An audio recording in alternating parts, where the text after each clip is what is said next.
Agaruka ku mutima mwiza wa Messi, Ronaldinho yatangarije itangazamakuru kubwo yari muri gereza muri Paraguay yarabayeho ubuzima butari bwiza, nta mafaranga, akennye, yihebye muri rusange. Messi yemeye kwishyura inshungu kugira ngo asohoke, amwishyura amafaranga baramurekura. Asohotse yagiye gushimira Messi amuha umwenda wa FC Barcelona usinyweho na Messi ndetse n'abagenzi be bakinaga muri Barcelona.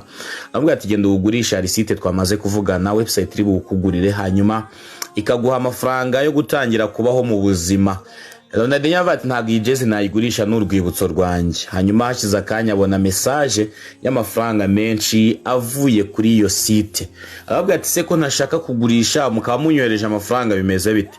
Bamubwira ati Messi yatubwiye ko tugukiraho amafaranga kuko yamaze kudukoreshereza indi jezi imeze nk'iyo ngiyo, iyo ngo yigumane nta kibazo. Avuga ati Messi yanyiteho mu gihe abantu bose bari barantaye bamfata nk'umunyabyaha. Bibutsa ko Messi yakwiye Ronaldinho muri gereza yimazemo iminsi 32 muri Paraguay kubera ko yashinjwaga ko yinjiye mu gihugu cya Paraguay yakoresheje passport mpimbano. Iyo witegereje inshuti zawe se ubonamo uwagukora nk'ibyo Messi yakoreye Ronaldinho ari mu bibazo cyangwa gusangira udupeti byubahwe?